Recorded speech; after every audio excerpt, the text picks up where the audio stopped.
What's going on, guys? Welcome back to another one.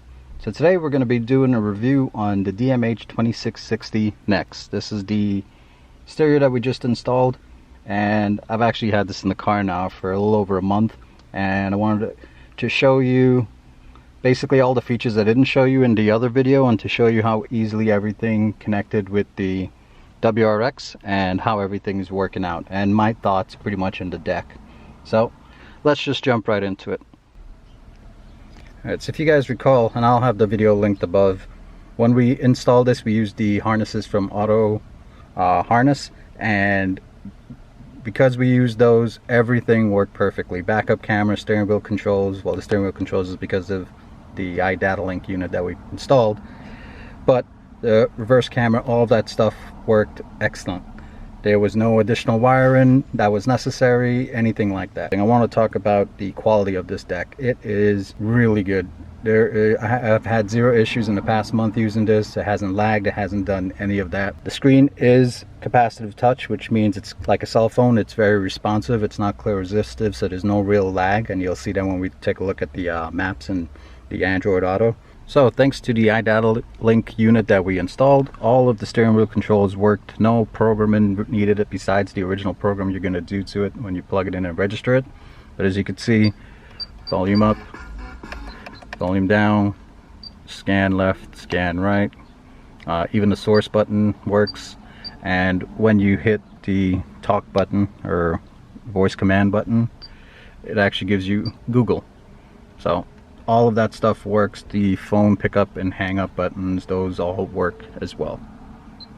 So let's go back to the home screen. Now, as far as the sound quality goes, sound quality is a huge improvement compared to stock. As I mentioned before, I swapped out all of my speakers and I have an external amp, and the sound is way crisper with this unit. Even if you had the factory speakers, this would be a big improvement to your sound for sure, because it's pumping out more watts than the factory head unit does. So those are the steering wheel controls. Everything works perfect thanks to the iDataLink unit, and thanks to the wire harness from Auto Harness. As you can see, every single time I shift into reverse, it goes in right away. And here's what it looks like. Now, it does have kind of a fisheye effect, but honestly it hasn't bothered me at all. It gives you those lines as well if you use those lines. I don't. And you can adjust the lines as well. You can change the orientation.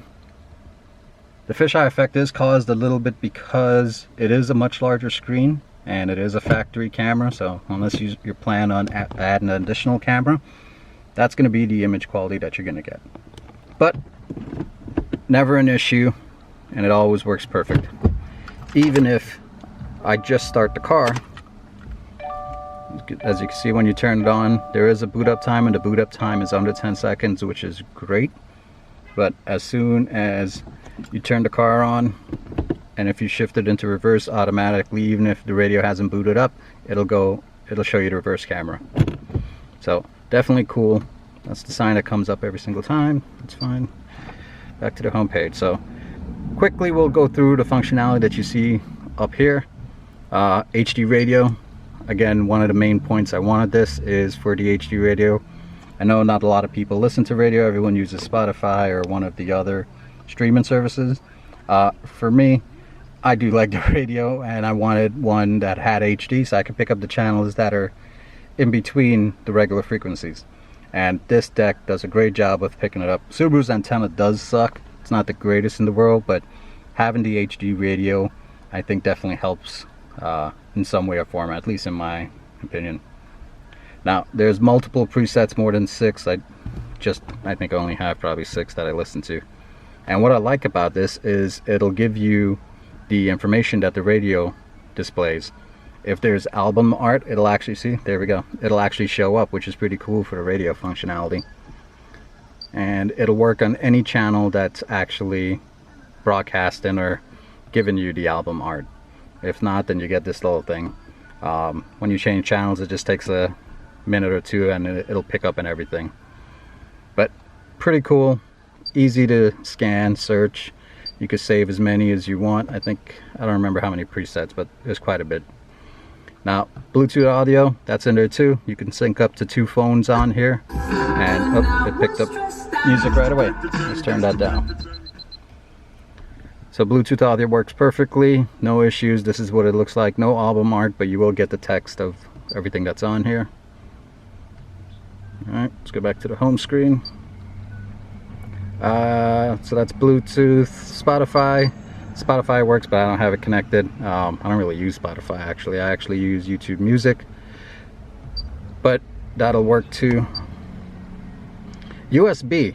So if you recall, also we relocated our USB onto here. Let me get a USB and I'll show you exactly how that looks. Alright, so as soon as we plug in the USB, as you can see down there, picks it up right away, and you'll be able to scan through. It reads MP3s and a whole bunch of different audio formats.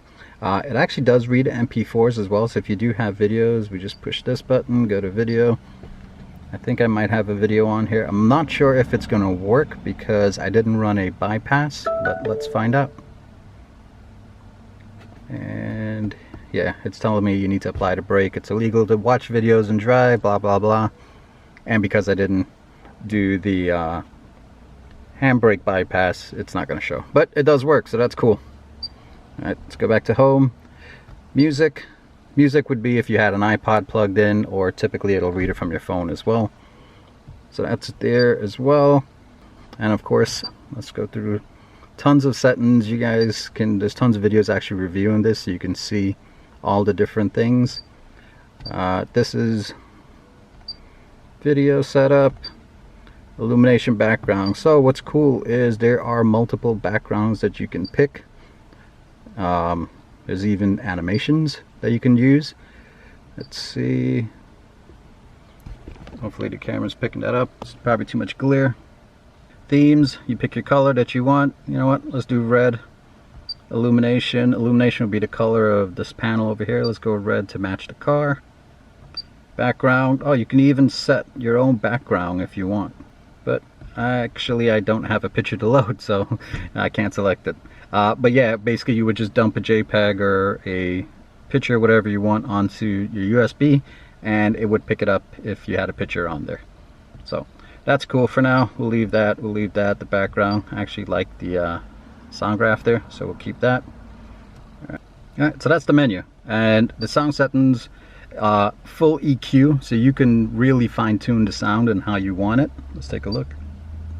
There are some presets: powerful, natural, vocal, and of course custom being however you want to set it up. You can go ahead, and if you're a big audiophile, you'll know what you're doing. I don't necessarily know, but I need a song playing for me to actually tune it. But you do have the option to do that, which is great. You could change the fade and all of that fun stuff. Let's go back into the options. Let's go into the number one reason I got this, and that's Android Auto. So put my phone there. Let's swap out the cable. Now it doesn't have wireless Android Auto, but that's fine. I don't mind plugging it in, and my phone's always low anyway, so it's good that it charges at the same time. Alright, so as soon as you plug it in, right away it picks up Android Auto. If you had an iPhone, as soon as you plug in, CarPlay would pop up, and everything works great. As you can see, this is why I like capacitive touch. Very responsive, no real lag. Not sure if the camera will probably give it a lag, but it is fluid and excellent. No issues whatsoever. And you get your slew of apps that come with whatever system you're using, whether it be Android Auto or Apple CarPlay. Whatever apps you have downloaded, it'll work. I don't think I have Waze on here, but you can use Waze on this as well. But honestly, I don't mind Google Maps, and I actually like Google Maps, and everything works great. Steering wheel controls still work perfectly fine. When you're using this, of course, it'll if you're using navigation, it'll lower the front speakers so you can hear the directions, and the back speakers will continue to play. So this is Android Auto. Again, like I said, YouTube Music, you can use the Google Play Store. Everything works perfectly. No issues at all. Very simple connection. I never have an issue plugging this in like I used to before, and it's the same cable I've been using. So it's definitely the deck. It's a better processor. It works so much better. And that's pretty much Android Auto. So the other cool thing with this deck is if you did get the different iDataLink units like the RR or the RR2, if you have or want more functionality, it can display tire pressure, vehicle information, performance gauges, vehicle, a whole bunch of stuff that there's tons of videos on this. You can see what the difference is. I didn't actually want any of that, but it's cool to have at your fingertips. Definitely is. Who knows, maybe later on I might swap it out. We'll see. I need to do more research into figuring out if the functionality that it offers, if it requires additional parts or not. So something to look at, or something for you guys to do your research.